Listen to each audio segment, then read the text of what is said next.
Hello everyone, welcome back to my YouTube channel. मेरा नाम है वंशिका शर्मा और मैं केजीएमयू लखनऊ में नर्सिंग ऑफिसर के पद पे कार्यरत हूँ। तो आज मैं अपनी शिफ्ट के लिए रेडी हो रही थी, तभी मैंने देखा कमेंट सेक्शन में बहुत सारे बच्चे इतने कंफ्यूज हैं। जो अभी सेकंड राउंड का नोटिस आया है, सेकंड राउंड पीजीआईएमएस सीईटी की, उसमें बहुत सारे बच्चे मुझसे ये पूछ रहे थे कि जो 5000 फ़ी पे करनी है वो किसको करनी है, सीट अलॉट हो गई तो क्या वो हमें रिफ़ंड हो जाएगी अगर सीट अलॉट नहीं हुई तो आज के इस वीडियो में मैं आप लोगों को वही सारी डिटेल्स देने वाली हूँ according to the PGIMS notification जो भी रिसेंटली आई है। पहले तो मैं आपको पूरा स्केड्यूल बता देती हूँ कि आपका जो डीवी वाला स्केड्यूल है वो क्या रहेगा, आपकी रजिस्ट्रेशन पोर्टल का स्केड्यूल क्या रहेगा।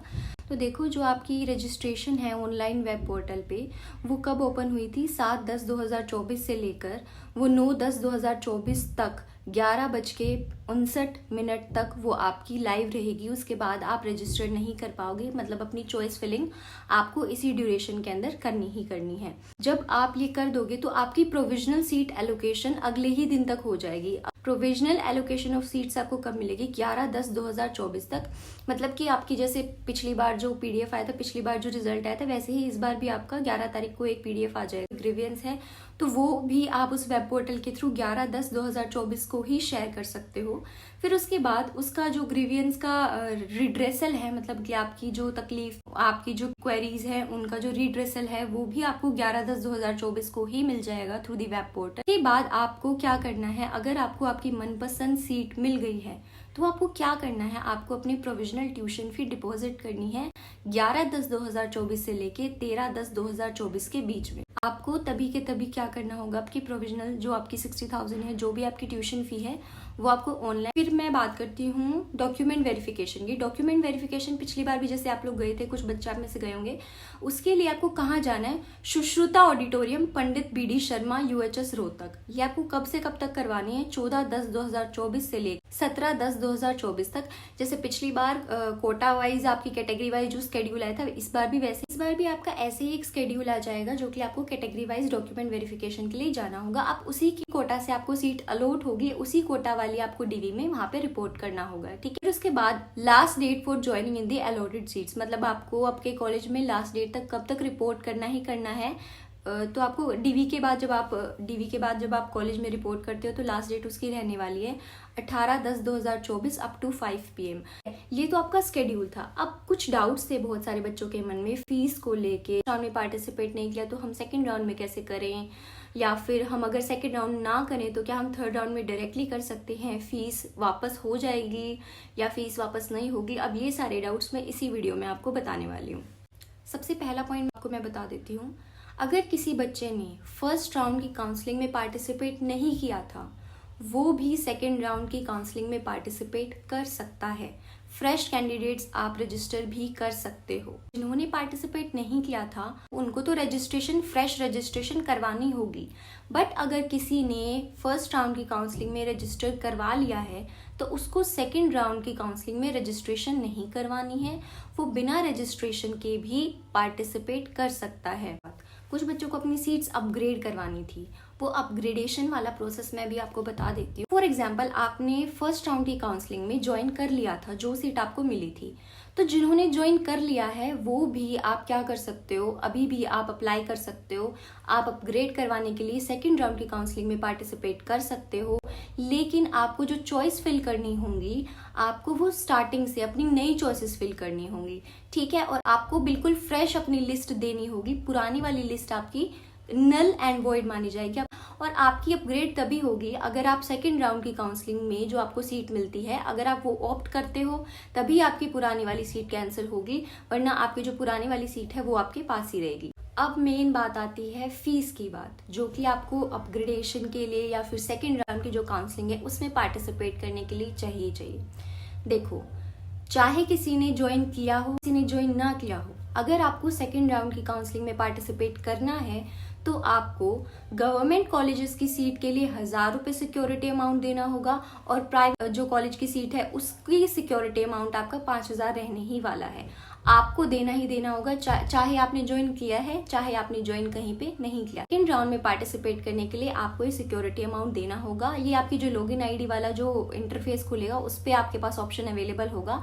अगर आप ये 5000 या 1000 रुपीज पे नहीं करते हो तो आपकी जो एलिजिबिलिटी है सेकंड काउंसलिंग की पार्टिसिपेशन में वो नल मानी जाएगी, आपको एलिजिबल नहीं समझा जाएगा और आपकी चॉइसेस को नहीं देखा जाएगा, आपको सीट अलॉट नहीं होगी। तो ये सिक्योरिटी अमाउंट जरूरी है। अमाउंट की मैं बात करूं कि सिक्योरिटी अमाउंट आगे जाके इसका क्या रहने वाला है, देखो अगर आपको सीट अलॉट हो गई, जिस अभी सेकेंड राउंड में जो लोग पार्टिसिपेट कर रहे हैं उनकी प्रेफरेंसेस के अकॉर्डिंग अगर आपको सीट अलॉट हो जाती है तो जो ये 5,000 रुपये हैं ये आपकी ट्यूशन फी में एडजस्ट होंगे अगर आप वहाँ पे एडमिशन ले लेते हो। अगर आपको अलॉट होने के बाद भी आप सीट नहीं लेते हो, आप सीट छोड़ देते हो, तो ये 5,000 रुपये आपके रिफंडेबल नहीं होंगे। तो जो प्रेफरेंस लिस्ट है उसके अकॉर्डिंग सीट मिलने के बाद ये आपको रिफंड नहीं होंगे। अगर आप सेकेंड राउंड में पार्टिसिपेट कर रहे हो, 5,000 रुपये भर रहे हो और अगर आपको आपकी मनपसंद आपकी जो प्रेफरेंस की सीट है वो अलॉट हो गई तो ये आपके 5,000 रुपये आपको रिफंडेबल नहीं होंगे, बेशक आपने ज्वाइन नहीं किया। और अगर आप फिर भी थर्ड राउंड की काउंसलिंग में पार्टिसिपेट करना चाह रहे हो तो आपको फिर से 5,000 रुपये या फिर से 1,000 रुपये आपको उनको सिक्योरिटी अमाउंट देना होगा। और अगर कुछ बच्चे जैसे आपने सेकेंड राउंड में पार्टिसिपेट किया, आपने 5,000 रुपये दिए, फिर भी आपको सीट अलॉट नहीं हुई यूनिवर्सिटी की तरफ से, तो जो आपके 5,000 सिक्योरिटी अमाउंट है वो आपको रिटर्न कर दिया जाएगा, वो आपको रिफंड कर दिया जाएगा। देखो इस बात में ये है कि जो यूनिवर्सिटी है वो आपसे पैसे नहीं लेना चाह रही है, वो बस ये चाह रहे हैं कि आप लोग अपना जल्दी से काउंसलिंग का प्रोसेस कंप्लीट करो। कई बच्चे सीट वेस्ट करके छोड़ देते, वो ऐसे ना छोड़े। तो आपकी अगर सीट अलॉट हो जाती है तो आप ज्वाइन नहीं कर रहे हो तो आपका सिक्योरिटी अमाउंट फॉरफिट होगा, अदरवाइज वो आपको रिफंड हो जाएगा। देखो अगर आपने राउंड 1 में कोई भी सीट के लिए अप्लाई किया था और आपको वो मिल गई, आपको अलॉट हो गई, आपने ज्वाइन कर लिया, आपने फर्स्ट राउंड की काउंसलिंग में सीट अलॉट हुई ज्वाइन कर ली, आप सेकेंड राउंड में पार्टिसिपेट नहीं करना चाहते तो सेकेंड राउंड में पार्टिसिपेट बगैर किए, बिना सेकेंड राउंड में पार्टिसिपेट किए आप थर्ड राउंड की काउंसलिंग में पार्टिसिपेट कर सकते हो, बेशक आपने फर्स्ट राउंड में ज्वाइन कर लिया था। लेकिन आप थर्ड राउंड में कैसे पार्टिसिपेट कर पाओगे, जब आप सिक्योरिटी अमाउंट डिपॉजिट करवा दोगे। तो ज़रूरी नहीं है कि आपको सेकेंड राउंड में पार्टिसिपेट करना ही करना, आप डायरेक्टली थर्ड राउंड में भी पार्टिसिपेट कर सकते हो, बस आपको सिक्योरिटी अमाउंट डिपॉजिट करवाना होगा। अब देखो अगर आपको फर्स्ट सेकेंड थर्ड राउंड में कोई भी सीट अलॉट हो गई है या फिर आपने कोई भी सीट ज्वाइन कर ली है, अगर आपने ज्वाइन नहीं भी किया, अगर यूनिवर्सिटी ने आपको अलॉट की है और आपने पहले तीनों राउंड में पार्टिसिपेट करने के बावजूद उस सीट पे एडमिशन नहीं लिया, तो आप आने वाले जो थर्ड राउंड के बाद के जो स्ट्रे राउंड्स होंगे उनके लिए एलिजिबल नहीं रहोगे। आप अगर पहले तीनों राउंड में पार्टिसिपेट करके अलॉट भी हो जाती है या फिर आप ज्वाइन कर लेते हो तो स्ट्रे राउंड के लिए एलिजिबल नहीं रहोगे, राउंड में आप पार्टिसिपेट नहीं कर सकते। अगर आप अपनी मर्जी से सीट छोड़ रहे हो तो, या फिर आप ज्वाइन करने के बाद भी आप स्ट्रे राउंड में पार्टिसिपेट नहीं कर सकते। आपको सेम चीज के लिए अंडरटेकिंग भी देनी होगी वहां पे जाके कि मैं अब आगे एलिजिबल नहीं रहूंगा। अगर आपने सेकेंड राउंड में पार्टिसिपेट किया है और आपको सीट अलॉट नहीं हुई है और आपने सिक्योरिटी अमाउंट भी डिपॉजिट किया है, अगर आप थर्ड राउंड में पार्टिसिपेट करना चाह रहे हो तो आपको दोबारा सिक्योरिटी अमाउंट नहीं देना पड़ेगा, ठीक है। अगर किसी बच्चे को अपग्रेडेड सीट अलॉट हो चुकी है, मतलब कि आपने अपग्रेड कर लिया अपनी सीट को और अब उसको राउंड 1 वाली सीट नहीं चाहिए, तो वो एग्जिट कर सकता है वहां से, लेकिन उसका जो सिक्योरिटी अमाउंट है वो फॉरफिट कर दिया जाएगा, मतलब कि उसको ट्यूशन फी में नहीं एडजस्ट किया जाएगा, वो रिफंडेबल भी नहीं होगा। अब मैं आपको लास्ट चीज जो बताने जा रही हूँ वो ये है, अब तक क्या था, आपसे कोई सिक्योरिटी अमाउंट नहीं लिया गया था, तो अगर डीवी में कोई प्रॉब्लम भी आ रही थी तो बच्चे क्या कर रहे थे, उनको ज्यादा प्रॉब्लम नहीं हो रही थी क्योंकि आपने कोई ऐसा नहीं किया हुआ था जिससे कि आपको आगे रिफंड होने में प्रॉब्लम हो। बट अब ऐसा है, तो अगर आपने रजिस्ट्रेशन के टाइम पे कोई फॉल्स इन्फॉर्मेशन दी है, कोई रॉन्ग इन्फॉर्मेशन दी है ताकि आपको सीट अलॉट हो जाए और आपको सीट अलॉट हो जाती है, तो डीवी के टाइम पे अगर उसमें कोई भी प्रॉब्लम निकलती है, कोई फॉल्स इन्फॉर्मेशन मिलती है, तो आपको डीवी से बाहर कर दिया जाएगा और दूसरा जो आपका सिक्योरिटी अमाउंट है उसको भी फॉरफिट कर दिया जाएगा, आपको वो नॉन रिफंडेबल हो जाएगा। अभी एक चीज का और ध्यान रखना, आपने जो पहले चॉइसेस फिल की थी ना, उनको यूनिवर्सिटी ने नल एंड वॉइड करार कर दिया, उनको नल एंड वॉइड माना है यूनिवर्सिटी ने। तो जो भी, चाहे वो फ्रेशली रजिस्टर कर रहे हैं या फिर पुराने बच्चे की सेकंड राउंड में अपग्रेडेशन चाह रहे हैं, आपको अपनी जो चॉइस की लिस्ट है वो फ्रेशली अपडेट करनी होगी उसी पोर्टल पे जाके, वरना वो चॉइसेस आपकी पुरानी वाली नहीं मानी जाएंगी।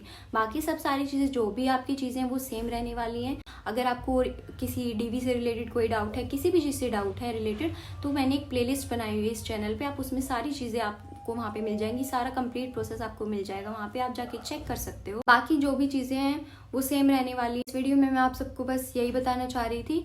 अगर आपको कोई अलग डाउट्स हैं तो आप मुझे कमेंट सेक्शन में बता सकते हो, मैं फिर से वीडियो बना दूंगी। मिलेंगे अपनी नेक्स्ट वीडियो में, तब तक के लिए अपना ख्याल रखो, खुश रहो, बाय।